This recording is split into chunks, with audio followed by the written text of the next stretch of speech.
The convoy of military trucks had been travelling for what felt like endless days, though in truth it had been just over 3 weeks since the women had been rounded up and loaded onto the canvas-covered vehicles. The engine noise had become a constant companion, a low mechanical growl that vibrated through the wooden benches where they sat, backs pressed against the metal framework, trying to find some position that didn't leave their muscles screaming after hours of being jostled over rutted roads. Now, however, that familiar rumble was diminishing, the vehicles decelerating with a groan of brakes and gears, and every woman in that truck felt her stomach tighten with a dread so intense it was almost physical pain. They had known this moment was coming. From the instant they'd been herded onto these trucks, surrounded by guards whose expressions offered no comfort, they had understood that eventually the journey would end. Eventually they would arrive at whatever destination awaited them. The problem was that none of them knew with any certainty what that destination would hold, only that every rumour, every whispered warning, every carefully delivered piece of propaganda they had absorbed over the years suggested it would be terrible beyond imagination. The Americans, they had been told repeatedly, were not civilized soldiers. They were something worse, something brutal and unpredictable, and women captured by such forces could expect treatment that was better left unspoken. The iron gates appeared first as shadows through the gaps in the canvas covering, dark vertical lines that grew more distinct as the trucks rolled closer. Then came the screech of metal on metal as those gates swung open, a sound that made several of the women flinch despite themselves. Through the canvas they could see barbed wire now, coil upon coil of it, stretching away in both directions, creating boundaries that looked impossible to breach. The wire caught the afternoon sunlight and seemed to shimmer with menace, each barb a tiny promise of pain for anyone foolish enough to test it. There were dozens of them crammed into the back of each truck, secretaries who had typed letters and filed documents, nurses who had tended to wounded soldiers in field hospitals, auxiliaries who had performed 100 different support roles for the military machine. All of them were women who had never imagined they would end up here, sitting on hard wooden benches that had left bruises on their thighs, wearing uniforms that had once been crisp and proper, but were now torn, stained, and hanging loosely on frames that had grown thinner during weeks of reduced rations and constant movement. Their eyes, uniformly wide with apprehension, fixed on the barbed wire perimeter as if trying to memorize every detail of their prison before they were forced to enter it. Behind the trucks, dust rose in thick clouds, stirred up by the tires and hanging in the still air before settling slowly onto everything and everyone. It coated the canvas, the metal framework, the women's uniforms, their hair, their skin. Some of them were so covered in the pale dust that they looked almost ghostly, like figures carved from stone rather than living, breathing people. But they were very much alive, and very much aware of every sensation, every sound, every detail of what was happening as the convoy came to its final stop. The engines cut out one by one, and in the sudden relative silence, a new sound emerged that sent waves of fear through every woman in every truck. It was the sound of boots, heavy military boots hitting packed earth with the distinctive rhythm of soldiers on the move. These were not the boots of their own countrymen, not the familiar sounds they had grown accustomed to over years of war. These were different, heavier somehow, more deliberate, carrying with them the weight of victory and the authority of captors over captured. Through the gaps in the canvas, they could see the American guards now, and the sight of them made several women gasp, despite their efforts to remain silent and inconspicuous.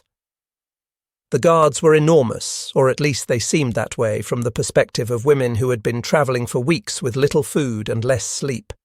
Women whose own forces had been steadily depleted and whose nation had been losing ground for months.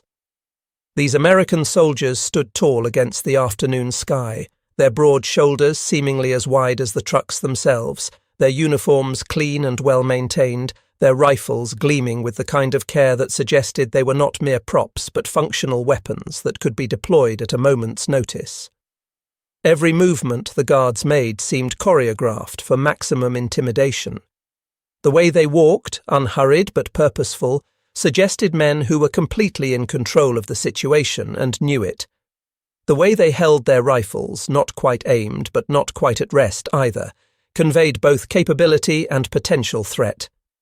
The afternoon light caught on the metal of those weapons and sent reflections dancing across the canvas walls of the trucks, little flashes of brightness that drew the eye and reminded everyone present exactly who held the power here. The women had been warned about this. Oh, how they had been warned. Their officers, in those final chaotic days before capture became inevitable, had gathered them together and spoken in tones that brooked no argument. "The Americans are not like us," they had said. "The Americans do not follow the same rules, do not hold to the same standards. If you are captured, and it was always if, never when, as though there might still be some possibility of escape, you will face treatment that no civilized person should have to endure. You will face humiliation. You will face degradation. You will face things that are worse than death itself, and death might seem preferable before the end." Those words, delivered with such certainty and such grim emphasis, had lodged themselves deep in every woman's mind.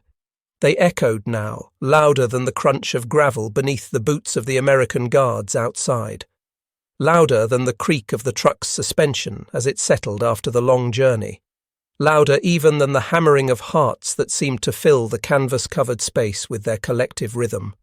The Americans are brutes. The Americans are savages. The Americans will destroy you in ways that cannot be spoken aloud.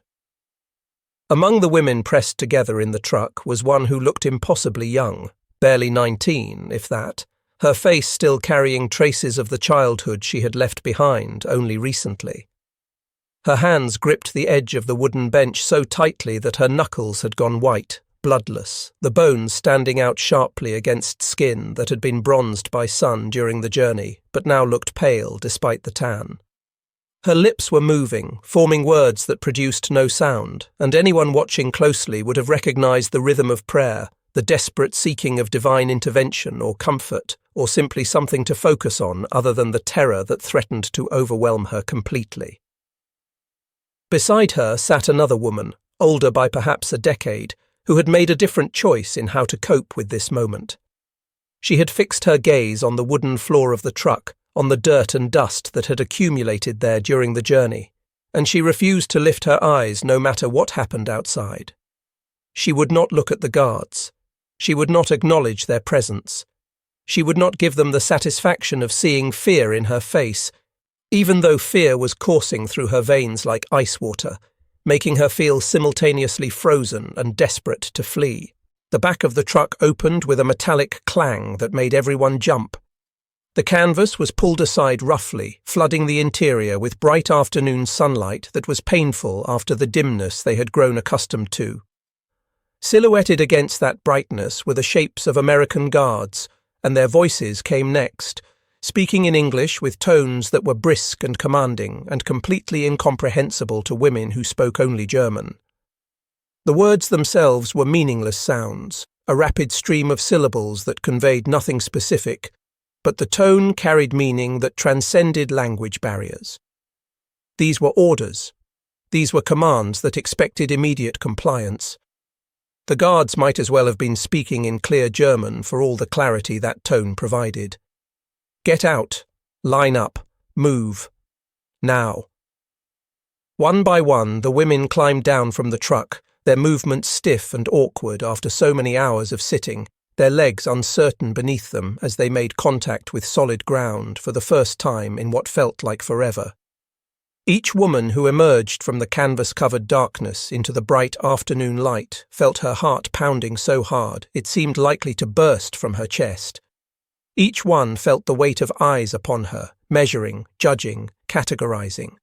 Each one wondered if this was the moment when everything they had been warned about would begin to happen.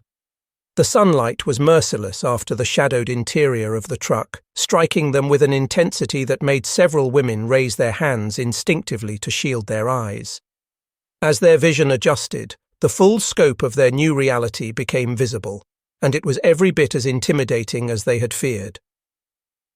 Watchtowers rose at regular intervals around the perimeter, Tall wooden structures with platforms at the top where more guards stood, and visible even at this distance were the rifles those guards carried, always present, always ready. The towers seemed to lean inward, looming over the compound like stern sentinels whose job was to ensure that no one who entered would ever leave without permission. The women were directed to form lines, and they shuffled into position with the awkward uncertainty of people who are not sure exactly what is expected of them, but are desperately trying to comply before punishment can be delivered for failure.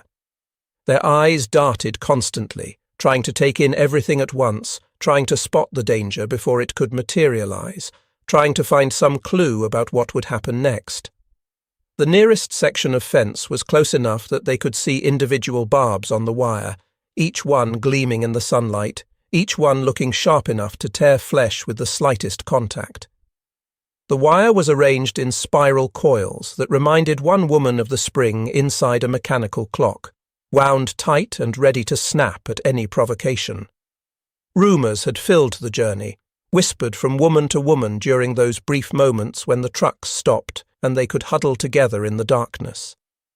Rumours about what happened to prisoners in American custody, each tale darker than the last. They would be starved, some said, given just enough food to keep them alive, but never enough to satisfy the gnawing hunger. They would be beaten for the smallest infractions, perhaps beaten for no reason at all, just for the entertainment of bored guards. They would be mocked, paraded before jeering crowds, stripped of every shred of dignity they still possessed. And women especially, faced risks that no one wanted to articulate clearly, but everyone understood implicitly. There were fates worse than death, and women captured by a victorious army could expect to encounter those fates with grim regularity. Each step the women took as they were marched into formation felt like movement deeper into a nightmare made real. This was not the abstract fear of capture they had lived with during the final days before surrender. This was concrete, immediate, unavoidable. This was happening right now, and there was nothing they could do to stop it or escape it. They were completely at the mercy of these American soldiers who surrounded them, and mercy was not something they had been led to expect. The American soldiers themselves seemed almost impossibly tall from the perspective of women who were tired, frightened, and suffering from weeks of inadequate nutrition. The guards moved with a confidence that suggested they had done this many times before, that processing prisoners was routine for them, just another day's work that required attention but not any particular emotional investment. Some of them carried clipboards, making notes and checking lists, while others kept their hands on their rifles, not quite aiming but not quite at ease either, maintaining a state of readiness that suggested they could respond instantly to any threat or disturbance. The women studied those faces, trying to read something in the expressions of their captors, some hint of what was to come. But the American faces were stern and largely unreadable, giving away nothing. There was no obvious cruelty there, no sadistic pleasure in having prisoners at their mercy, but there was no compassion either, no softening that suggested these guards saw the women as human beings deserving of sympathy. They were simply doing their jobs, following procedures, maintaining order. Still, for women who had been conditioned to expect the worst, even neutral expressions seemed threatening. When one guard reached up to adjust his helmet, shifting it slightly to sit more comfortably on his head, a nurse standing nearby flinched violently, her whole body tensing in anticipation of a blow that never came. The guard had simply been adjusting his helmet, nothing more, but to her it had looked like the beginning of violence, and her body had reacted before her mind could process what was actually happening. When another guard pointed toward one of the wooden barracks buildings that stood in neat rows throughout the compound, indicating with a gesture where the women should go, several of them braced themselves for what would come next. Surely this was when the violence would begin. Surely this gesture was the prelude to something terrible. But instead they were simply marched forward, boots and shoes scuffing against the packed earth, moving in a loose formation toward the building the guard had indicated. No one shoved them. No one shouted insults or threats. There were only the steady rhythm of boots hitting ground and the sharp, clipped sound of orders being barked in English, orders that were unintelligible as words, but perfectly clear in their basic meaning. Go there, move forward, keep walking. The silence in its own way was perhaps more frightening than overt cruelty would have been. Cruelty they had been prepared for. They had steeled themselves to endure it. But this calculated procedural silence offered no information, no clues about what to expect. It was the silence of bureaucracy, of systems functioning according to rules that the prisoners did not understand and had no way to influence. It was silence that said, "Your feelings do not matter here, your fear does not matter, only the procedures matter, only the proper processing of prisoners according to regulations matters." Smoke was rising from the chimneys of some of the barracks, thin trails of grey that dispersed into the afternoon air. The smell of food drifted across the compound, faint but unmistakable, and despite themselves, several women noticed it, their stomachs clenching with hunger they had been trying to ignore. But they did not dare acknowledge that smell, did not dare hope that food might actually be offered, because hope was dangerous. Hope meant letting your guard down, and letting your guard down meant being vulnerable to whatever cruelty was being prepared. Instead, they focused on the rifles, always the rifles. The weapons were everywhere, held by guards at regular intervals around the compound, visible in the hands of soldiers manning the watchtowers, gleaming in the afternoon light as though they had been polished specifically to catch the eye and serve as constant reminders of who held the power. Those rifles were the one constant, the one thing that made sense in a situation that otherwise seemed to defy everything the women had been told to expect. They might not understand why they had not been beaten yet, but they understood the rifles. Those, at least, spoke a language that transcended words. The first night in captivity was approaching as they were finally directed into one of the barracks buildings. The sun was dropping toward the horizon, painting the sky in shades of orange and gold that would have been beautiful under other circumstances, but now seemed almost mocking, as though nature itself was indifferent to their suffering. The barracks door was opened, and the women filed inside, passing from the relatively open space of the compound into the confined interior of the building, and when that door shut behind them with a heavy, final-sounding thud, several women felt their last hope of escape evaporate completely. This was real. This was happening. And as darkness began to fall over the camp, as the first night of captivity settled over them like a suffocating blanket, the women stood uncertainly in their new prison, carrying not just their few belongings, but the crushing, overwhelming weight of fear that had been building since the moment they first understood that capture was inevitable.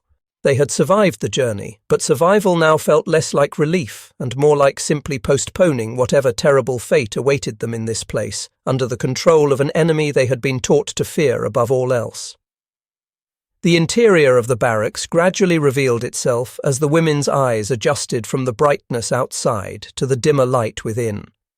Long rows of wooden bunks stretched from one end of the building to the other, double-stacked beds with thin mattresses and rough blankets that looked as though they had seen considerable use before the current occupants arrived. The smell that filled the air was distinctive, a combination of raw wood and damp cloth, with undertones of the many bodies that had occupied this space before them. It was not pleasant, but neither was it as terrible as some had feared. It was simply institutional, the smell of a place designed to house large numbers of people with maximum efficiency and minimum comfort. For several long minutes after the door closed, no one spoke.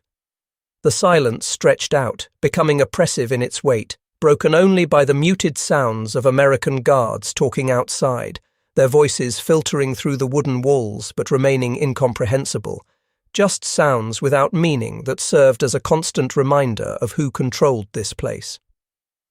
The women exchanged glances, each trying to gauge the reactions of the others, looking for some sign of how they should respond to this situation. Every woman in that barracks was remembering the same things. The warnings had been so clear, so emphatic, so repeatedly delivered that they were impossible to forget now. German officers, in those final desperate weeks before the end came, had spoken to them again and again about what to expect from the Americans. The enemy was savage, they had been told. The enemy was brutal beyond measure. The enemy would treat captured women as spoils of war, as objects to be used and discarded, as things rather than people. Sometimes those warnings had been delivered with clinical directness, officers standing before assembled groups and spelling out in explicit terms what captured women might face. The descriptions had been horrifying, deliberately so, designed to ensure that every woman understood exactly what was at stake. Better to die fighting than to be taken alive, some officers had suggested, though of course when the moment came, when capture became inevitable, most had chosen survival over death, choosing to cling to life even if life meant enduring whatever the Americans might inflict upon them. Other times the warnings had been more subtle, conveyed through looks rather than words, through silences that spoke volumes, through the way certain topics were raised and then quickly dropped as though they were too terrible to discuss openly. The officers would narrow their eyes when speaking of the Americans, their expressions darkening with implications that needed no verbal articulation. They would tell stories, supposedly true accounts from other fronts, other battles, other women who had been captured and who had suffered in ways that validated every fear. Around campfires in the evening, during those last days before capture, the warnings had been passed from soldier to soldier, from woman to woman, each retelling adding new details, new horrors, new reasons to be afraid. The stories grew in the telling, as stories always do, becoming more elaborate and more terrifying with each iteration. By the time capture actually came, every woman had absorbed so many warnings, heard so many stories, internalized so many fears that the Americans had become monsters in their minds, creatures that wore human faces but possessed none of human compassion or restraint. Now, sitting in this barracks, some of the women lowered themselves stiffly onto the bunks, their movements cautious as though they expected the furniture itself might be a trap. They clutched their bags close, the few possessions they had been allowed to bring with them during the journey, holding these meagre belongings as though they were shields that might offer some protection against whatever was coming. Others remained standing, too tense to rest, their muscles locked tight with adrenaline and fear, their minds racing through possibilities of what might happen next. One woman, her voice barely above a whisper, murmured to those nearest to her that they would not survive the night. She said it with such conviction that several others nodded in agreement, as though she had simply articulated what they were all thinking. The Americans would come after dark, she suggested. That was when it would happen. That was when the real horrors would begin. During the day there might be some pretense of following rules, but night would strip away those pretenses and reveal the truth. Another woman spoke up, her voice shaking slightly as she shared a different fear. The food, she said, when food was brought to them, if food was brought to them, would be poisoned. Not enough to kill quickly, perhaps, but enough to make them sick, to weaken them, to make them compliant and unable to resist. The Americans would want them helpless after all. They would want to break them down before the real cruelty began. Poison would be efficient, subtle, a way to accomplish that goal while maintaining a veneer of civilization. A third woman insisted that they would be paraded for mockery at dawn. She had heard stories, she said, about how the Americans liked to humiliate their prisoners, to march them past cheering crowds of soldiers who would jeer and spit and make clear exactly how little respect they had for those they had defeated. The humiliation would be psychological preparation for what came after, she explained, a way of breaking their spirits before breaking their bodies. Every creak of boots outside the barracks made the women freeze. Every shadow that passed across the small windows sent a ripple of tension through the group. They waited, listening, watching, expecting at any moment that the door would burst open and the nightmares they had been promised would become reality. Their hearts hammered in their chests. Their breathing remained shallow and quick.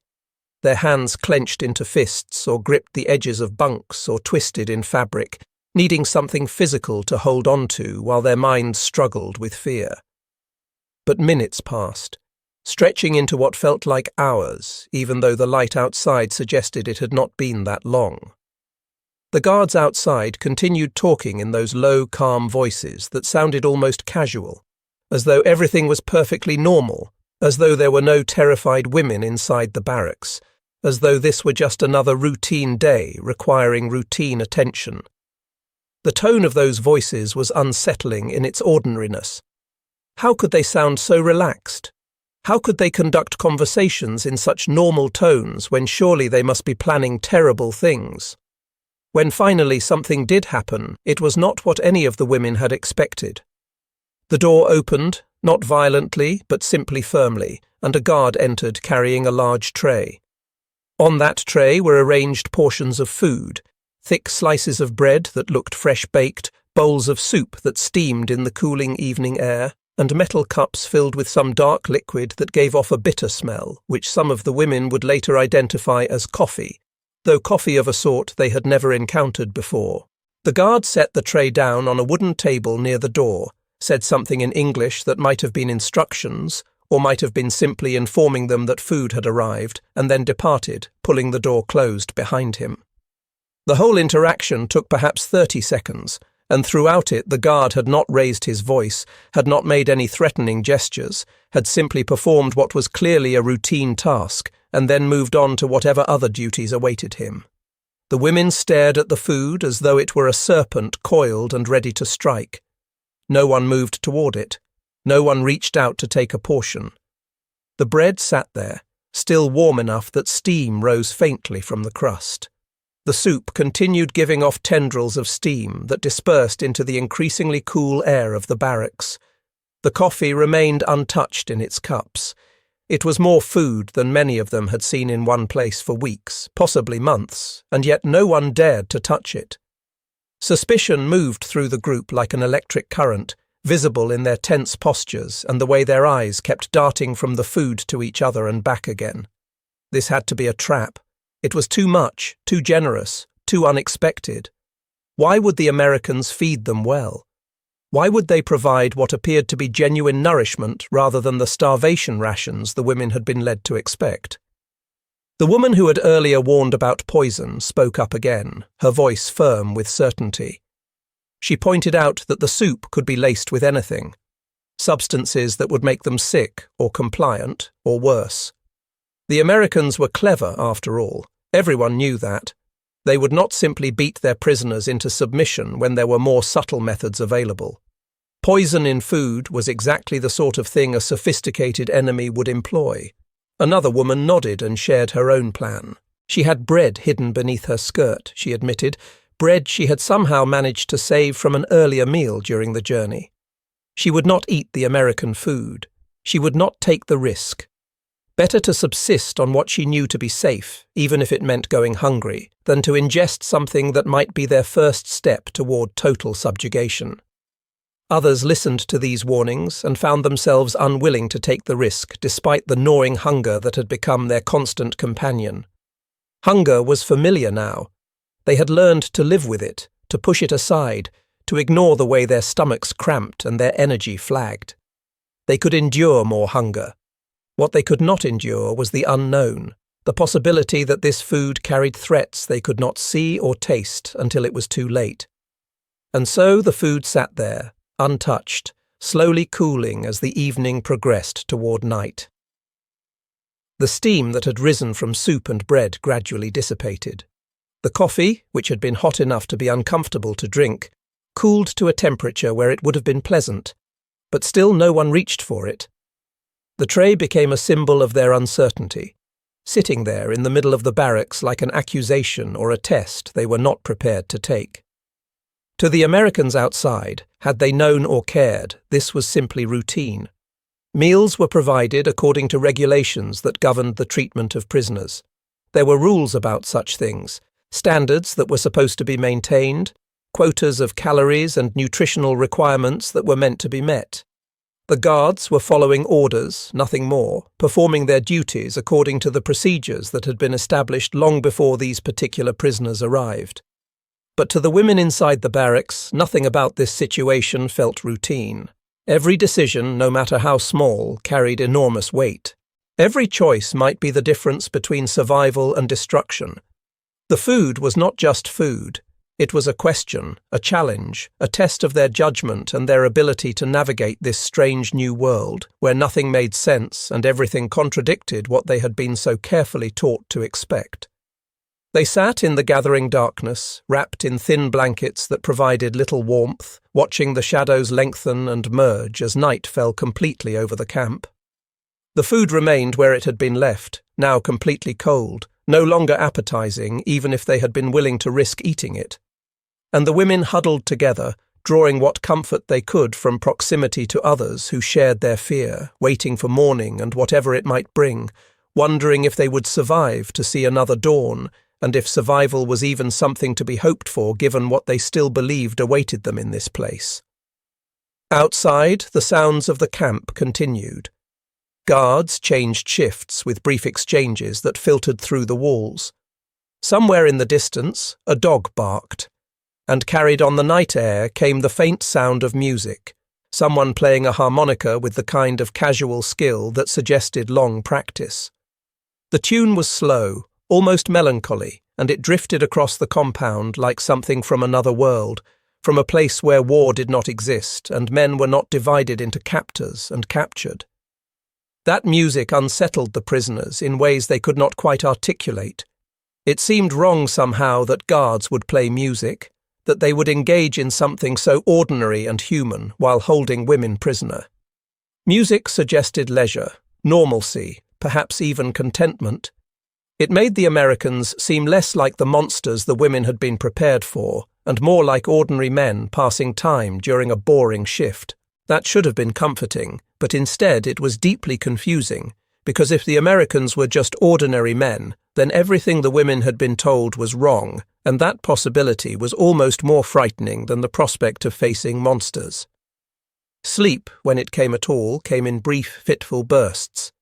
Some women wept quietly, pressing their faces into thin pillows to muffle the sounds, ashamed to show such weakness, but unable to contain the emotion that had been building for weeks. Others lay rigid in their bunks, eyes open, staring at the dark ceiling or the even darker shapes of the bunks above them, their minds racing through scenarios of what tomorrow might bring, each possibility more terrible than the last. The youngest prisoner in the barracks, a girl who could not have been more than 18 years old and possibly was younger, whispered prayers in the darkness. Her voice was so quiet that only those in nearby bunks could hear her. But the rhythm was unmistakable, the cadence of someone seeking divine intervention or at least divine comfort in a situation that seemed to offer no earthly source of either. She prayed for protection, for strength, for deliverance. She prayed for her family, wondering if they knew where she was or if they assumed she had died during the chaos of the final days before surrender. She prayed for morning to never come, and simultaneously for morning to arrive quickly so that the uncertainty of waiting would end. No one stopped her from praying. In fact, several women near her began their own quiet prayers, each woman speaking to whatever deity she believed in, using whatever words brought her comfort. For the first time in weeks, prayer felt necessary in a way it had not before. During the journey, during the confusion and chaos of defeat and capture, there had been too much happening too quickly to pause for spiritual reflection. But now, in the dark, in the quiet punctuated only by the occasional sound from outside, prayer became a lifeline, something to hold on to when everything else seemed to be slipping away. The hours crawled by with the kind of slowness that makes time feel like torture in itself. The guards outside continued their patrols, their footsteps regular and predictable, creating a rhythm that some of the women found themselves counting unconsciously. Steps approaching, steps passing, steps receding into distance. Then silence for a measured period before the next patrol passed. It was orderly, systematic, and somehow that very orderliness made it more unnerving rather than less. The feared intrusion, the violence everyone expected, did not materialize. The door remained closed. The guards remained outside. Nothing changed except the slow rotation of the night sky beyond the windows and the gradual shift from pitch darkness to the slightly lesser darkness that comes before dawn. The women who had managed to sleep woke frequently, startled by sounds real or imagined, their hearts racing as they tried to orient themselves and remember where they were. When morning light finally began to seep through the cracks around the door and through the small windows set high in the barracks walls, many of the women were surprised to find themselves still alive, still unharmed, still unmolested. The night had passed without incident.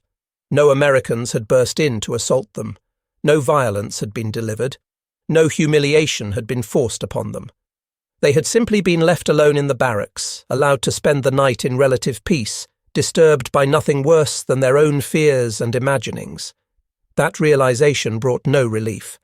Instead, it brought a new kind of confusion, because if the Americans had not harmed them during the night, when they would have been most vulnerable and least able to resist, then when would it happen? And if it was not going to happen, if the threats they had been warned about were not going to materialize, then what did that mean? The questions multiplied faster than answers could be formulated. In that early morning light, with fatigue weighing on every woman and fear still coiling in every heart, something began to shift. It was not trust, not even close to trust. It was not comfort or acceptance or anything positive. It was simply the first tiny seed of doubt in everything they had been so carefully, so repeatedly, so emphatically taught about their enemy. Had everything they'd been told been lies? The question was too big, too dangerous, too revolutionary to voice aloud. But in the privacy of their own thoughts, more than one woman was beginning to wonder, and wondering was the first step towards something that would prove far more transformative than any of them could imagine in that moment. Dawn arrived slowly, the way it always does, indifferent to human drama or fear, simply following the eternal pattern of darkness giving way to light. The pale illumination crept across the compound gradually, painting everything in shades of grey before colour began to return to the world. Through the small windows of the barracks, the women could see morning mist clinging to the ground, wrapping around the bases of the watchtowers and the fence posts, making everything look softer and less threatening than it had in the harsh afternoon light of their arrival. But that gentleness was an illusion, and every woman in the barracks knew it. The sound they had been unconsciously dreading arrived right on schedule, announced by the familiar crunch of boots on gravel. The rhythm was steady and deliberate, each step placed with military precision, and it grew louder as whoever was walking approached the barracks. Multiple sets of boots, actually, suggesting a group of guards rather than a single individual. That realization made several women sit up straighter in their bunks, their exhaustion momentarily forgotten as adrenaline surged through their systems once again. When the door was pulled open, the sudden flood of morning light made several prisoners flinch, their hands rising instinctively to shield eyes that had grown accustomed to the dim interior. Silhouetted in that doorway were two American guards, their rifles slung across their shoulders in a way that suggested they were carried out of regulation rather than immediate necessity. The guards' faces, backlit as they were, remained unreadable, just dark shapes against the brightness behind them. The guards began speaking immediately, their voices carrying the same brisk, businesslike quality they had displayed the previous day. The words were rapid English, completely incomprehensible to women who had never had reason to learn the language, but the gestures that accompanied those words were clear enough.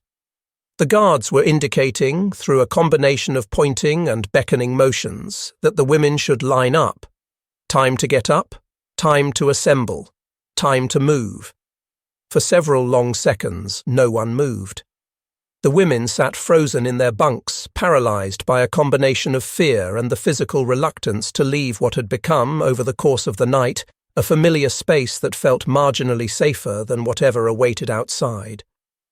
Better to stay here, the thinking went. Better to remain in this known quantity than to venture into the unknown where anything might happen. The silence stretched, becoming awkward and tense. One of the guards, his patience clearly wearing thin, raised his hand. Several women gasped, certain that the blow they had been expecting for hours was finally about to be delivered. But the hand did not descend in violence. Instead, it simply gestured again, more emphatically this time, toward the doorway, and the guard's expression, now visible as he stepped slightly to the side and the light shifted, showed irritation rather than cruelty. He was annoyed, certainly, at prisoners who were not following simple instructions, but there was no indication that he intended to hurt anyone for their slowness in complying. Slowly, reluctantly, like a machine that needed oil before it could function smoothly, the women began to move. They climbed down from their bunks with movements made stiff by a night spent tensed against fear and a journey that had left them with muscles that ached constantly. They formed a line with the awkward uncertainty of people who are trying their best to comply with orders they do not fully understand, standing shoulder to shoulder, their eyes fixed mainly on the floor or on the backs of the women in front of them, determined not to make eye contact with the guards unless absolutely necessary. Each step toward the door felt heavy, laden with dread about what awaited them outside.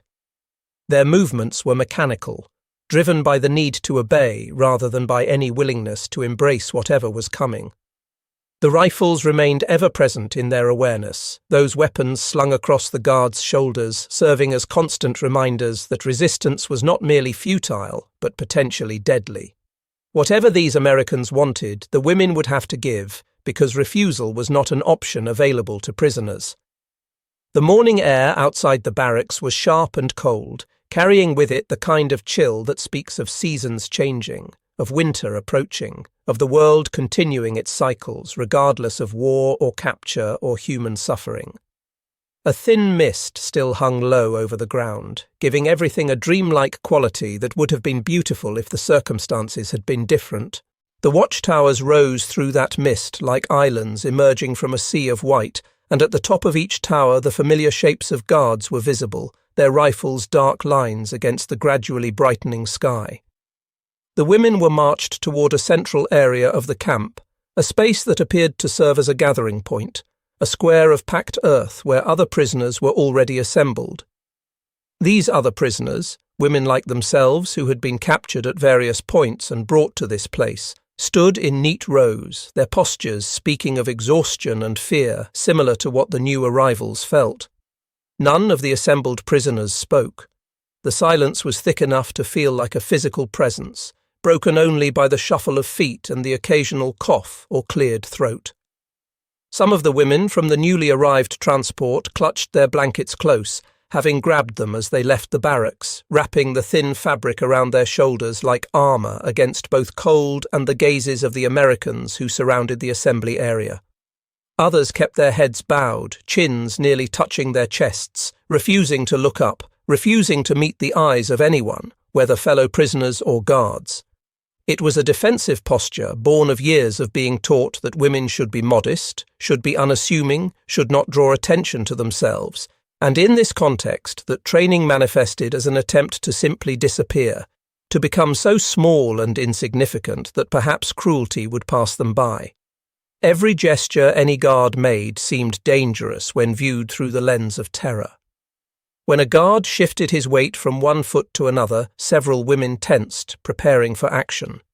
When another guard reached into his pocket to retrieve what turned out to be a small notebook, the women nearest to him actually took half a step backward, convinced he was reaching for a weapon or for something else that promised violence. The world had become a place where every movement carried potential threat, where innocuous actions were reinterpreted as preludes to harm. Roll call began with an American sergeant standing at the front of the assembly, clipboard in hand, reading from a list of names. The pronunciation was atrocious, German names mangled by an English speaker who was clearly doing his best but lacked any familiarity with the phonetic patterns of the language. Names that should have been crisp and clear became muddy and confused. Family names that carried history and pride were rendered almost unrecognizable. Each time the sergeant called a name, he would look up expectantly, waiting for someone to respond. The women had to strain to recognize their own names in the butchered pronunciations, trying to match the sounds being produced with the names they had carried all their lives. When a woman finally realized her name had been called, she would raise her hand tentatively, her voice often coming out as barely more than a whisper as she acknowledged the call. To the Americans, this was simply necessary administrative procedure. Prisoners had to be counted and tracked. Records had to be maintained. It was bureaucratic necessity, nothing more, the kind of routine paperwork that every military organization generates in vast quantities. The guards performed this duty with the kind of bored efficiency that spoke of having done it many times before and knowing they would do it many times again. But to the women, the experience felt like something very different. Having their names reduced to items on a list, mispronounced and stripped of their proper sound and meaning, felt like a form of humiliation.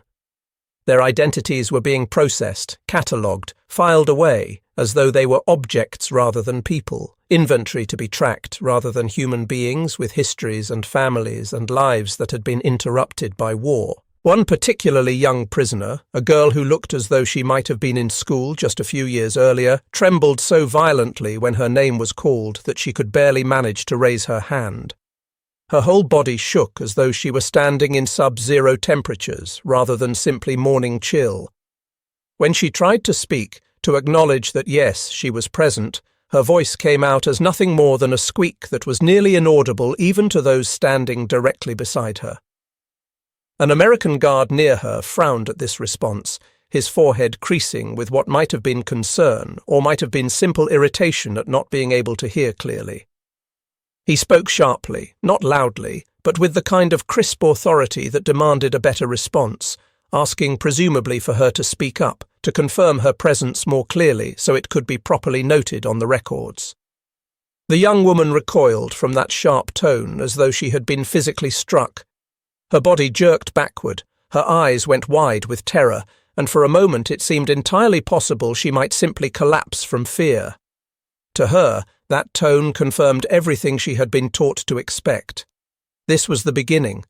This was where cruelty would start to show itself. This sharp word would be followed by sharper actions, and those actions would escalate until everything the warnings had promised came to pass. But the guard simply waited, his expression now showing puzzlement more than anything else. He clearly did not understand why this simple request for confirmation had provoked such an extreme reaction. After a moment, when the girl managed a trembling nod that was at least visible even if she could not make her voice work properly, the guard made a mark on his list and moved on to the next name. No punishment was delivered.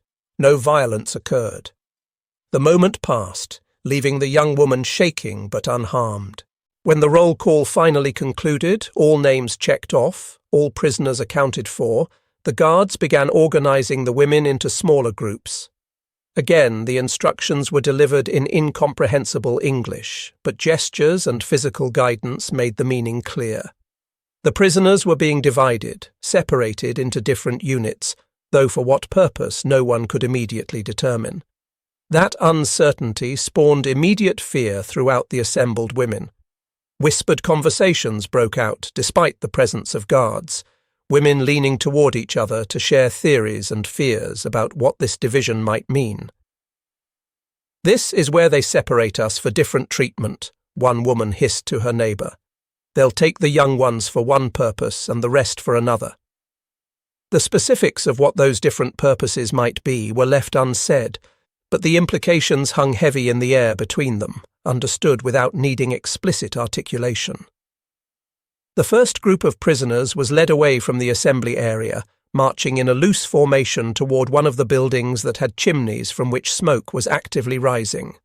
The smell of cooking food grew stronger as they approached, and several women actually felt their mouths water despite their fear, their bodies responding to the promise of sustenance, even while their minds remained locked in terror about what might actually await them. Inside, they found themselves in what was obviously a camp kitchen, a large space dominated by industrial stoves, massive pots and pans, long preparation tables, and all the infrastructure necessary to feed large numbers of people. Steam rose from several pots that were already bubbling on the stoves, and the warmth of the room was immediately noticeable after the chill outside. The smell was overwhelming, yeast from bread that had been or was being baked, vegetables being boiled, meat of some kind being prepared, all of it mixing together into an aroma that spoke of actual proper food rather than the thin soups and hard bread that had been standard for so long. The women assigned to this group braced themselves, waiting for whatever task would be demanded of them, convinced it would be some form of punishment disguised as work.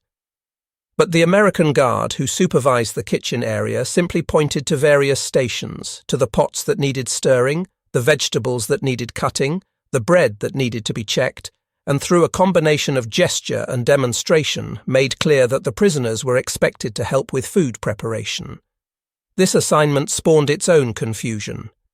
Kitchen work was not punishment. Kitchen work was warm, relatively safe, involved being around food, which was something every chronically hungry person desired. Why would the Americans assign prisoners to such a relatively pleasant task? What was the catch? There had to be a catch. Nothing in war was ever simple or kind without there being some hidden cruelty lurking beneath the surface. The second group of prisoners was marched in a different direction, toward a building that turned out to house the camp laundry facilities. Large tubs of water waited, already filled and steaming slightly in the cool air, with bars of rough soap stacked on shelves along one wall. Drying lines were strung across the ceiling, and piles of dirty uniforms and linens were heaped in corners waiting to be processed. Again, the prisoners waited for cruelty to manifest, but the work assignment was simply that, work. They were to wash the camp's laundry, using the provided soap and water, hanging items to dry, ensuring that clothing and linens were clean and ready for use.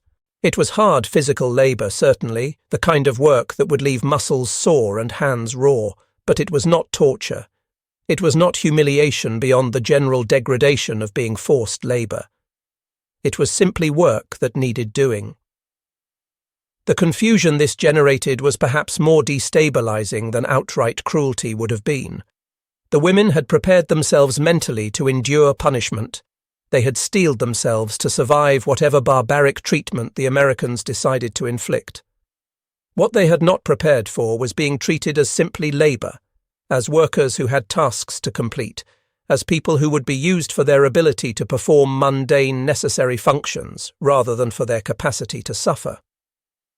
The remaining prisoners were handed tools, brooms and rakes and shovels, and directed to begin clearing and maintaining the campgrounds. Leaves had accumulated in corners. Dirt and debris had blown against buildings. The paths between barracks needed to be swept clean. It was routine maintenance of the type that had to be performed in any facility housing large numbers of people. Work that had no dramatic purpose but simply kept the space functional and reasonably tidy. Suspicion did not fade. Every instruction delivered by guards was studied for hidden meanings. Every gesture was analysed for signs of impending cruelty. The women worked, yes, because they had no choice but to work, but they did so while constantly watching the Americans, waiting for the moment when the mask would drop and the real treatment would begin. Surely this normalcy was temporary. Surely the cruelty was simply being delayed rather than being absent entirely. One nurse, a woman in her early 30s whose hands bore the scars and calluses of years spent in field hospitals, found herself struggling with a particularly heavy bucket filled with water that needed to be moved from one location to another. The bucket was metal, old and dented, and when filled to the brim with water, it weighed far more than she could comfortably manage. She lifted it with both hands, her arms immediately protesting, and began trying to carry it the required distance, water sloshing over the sides and soaking her uniform. An American guard noticed her struggle almost immediately. He had been standing nearby, supervising the work in that section of the camp, and his attention was caught by the obvious difficulty she was having. The nurse saw him notice, saw him begin to move in her direction, and her heart plummeted into her stomach. This was it. This was the moment. She had drawn attention to herself by struggling with a task, and now punishment would be delivered for her weakness, for her inability to perform adequately. The guard reached her and took hold of the bucket handle. For a frozen second, the nurse was certain he was going to dump the water over her head, or strike her with the heavy container, or do something else that would fulfill all the warnings she had internalized. But instead, he simply lifted the bucket from her hands, his face showing a frown that seemed to be directed at the situation rather than at her personally, and replaced it with a smaller bucket that had been sitting nearby, about half the size, and therefore much more manageable. The guard gestured toward this smaller bucket, spoke a few words in English that were presumably instructions to use this one instead, and then walked away to continue his supervision of other areas. The entire interaction lasted perhaps 10 seconds. No punishment had been delivered, no cruelty had been inflicted. He had simply recognized an impractical situation and corrected it in the most straightforward way possible, providing a tool better suited to the task and the person performing it. The nurse stood frozen, staring at the smaller bucket, her mind struggling to process what had just occurred. The action made no sense in the context of everything she believed about these people. Enemies did not make your work easier. Captors did not show consideration for your physical limitations. The Americans were supposed to be brutes who would drive them until they collapsed, who would laugh at weakness and exploit it for entertainment. They were not supposed to notice difficulty and respond by making accommodations. In the kitchen, a similar moment of confusion occurred when prisoners stirring pots and preparing food had their stomachs audibly growling, their hunger impossible to suppress in the presence of so much food. When an American guard who was supervising the kitchen sampled a stew that was being prepared, tasting it presumably to ensure it met whatever standards were required, he then handed the spoon to one of the prisoners, a woman who had been standing nearby watching and through gesture seemed to be asking her to taste it as well. The woman hesitated, frozen with uncertainty. Was this a test? Was the food poisoned and he wanted to see what effect it would have on a prisoner before allowing it to be served widely? Was he trying to trick her into doing something that would justify punishment? Her hand trembled as she took the spoon, her mind racing through possible consequences of whatever choice she made. Finally, driven by hunger that overrode caution, she lifted the spoon to her lips and tasted the warm broth. The flavour that hit her tongue was rich and genuine, beef and vegetables and seasoning, the kind of honest food she had not encountered in months. It was warm and nourishing and real, with no trace of bitterness or anything that might indicate contamination. Her eyes widened with surprise, and then to her horror they began to fill with tears, her emotions overwhelming her defences in that moment when the simple goodness of warm food broke through her carefully maintained self-control.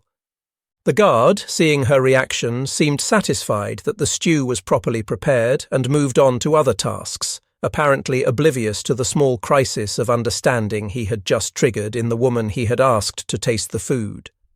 She stood there, spoon still in hand, tears running down her cheeks despite her best efforts to stop them, trying to reconcile the reality of what had just happened with everything she believed about who these people were supposed to be. In the laundry, steam rose around the prisoners as they bent over tubs, scrubbing at stained fabric, their hands quickly growing red and raw from the combination of hot water and harsh soap. The work was hard and the conditions were not pleasant, but it was familiar. Women had been doing laundry since time immemorial, and there was something almost comforting in the rhythm of the work once they settled into it, dip and scrub and rinse and wring, over and over, watching dirty water run clear, seeing stains gradually fade under persistent effort. The smell of the soap was harsh and chemical, stinging noses and making eyes water, but at least it was clean, a smell associated with hygiene rather than decay or neglect. For women who had spent weeks travelling in trucks with limited opportunities to wash themselves or their clothing, the very concept of cleanliness had taken on an almost sacred quality, something to be desired beyond what should have been its proper importance.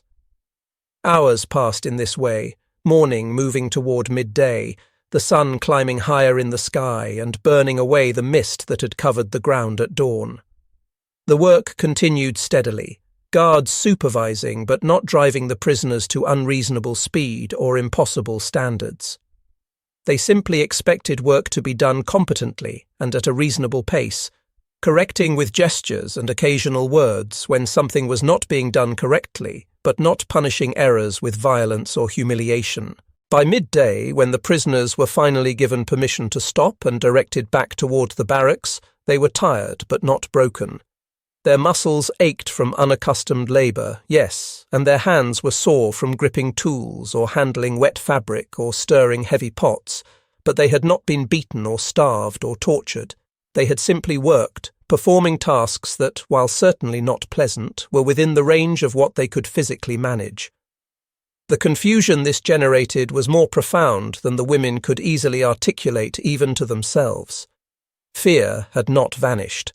They still watched the guards with wariness, still jumped at sudden movements, still expected that at any moment the treatment might change and the promised cruelty might finally arrive.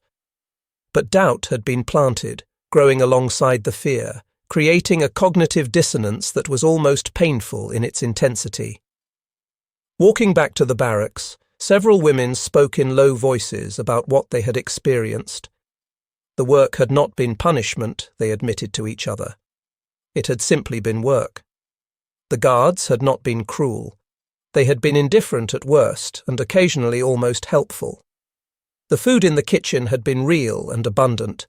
The laundry facility had been adequately equipped. The maintenance tasks had been routine rather than punitive. If this was enemy brutality, then what did actual civilized treatment look like? If this was the fate worse than death they had been warned about, then either the warnings had been wildly exaggerated, or, and this was the truly frightening possibility, the warnings had been complete fabrications. But if the warnings were lies, then who had lied to them and why? These questions had no easy answers, and perhaps no answers at all, but they could no longer be avoided or suppressed. Back inside the barracks, the women collapsed onto their bunks with the kind of exhaustion that comes from physical labor combined with emotional strain. Their bodies were tired, but their minds were racing, trying to process what they had experienced, trying to fit it into a worldview that had been carefully constructed over years of propaganda and war. The fit was becoming increasingly poor, the contradictions increasingly obvious. And when afternoon gave way to evening and food was again brought to the barracks, this time no one suggested it might be poisoned. The suspicion lingered, certainly, visible in the way some women still hesitated before eating, but hunger and the memory of that morning's relatively generous breakfast overcame caution. They ate, slowly at first, and then with increasing enthusiasm, the bread and soup and coffee disappearing rapidly, as women who had been denying themselves out of fear finally accepted that refusal meant only that they would remain hungry while the food sat going to waste. The first wall of certainty was cracking, individual stones of belief becoming loose and unstable, and once that process started, it would prove impossible to stop. The women were prisoners, yes, but prisoners who had just completed their first full day in American custody without experiencing any of the horrors they had been promised would come. That reality was beginning slowly but inexorably to reshape their understanding of everything.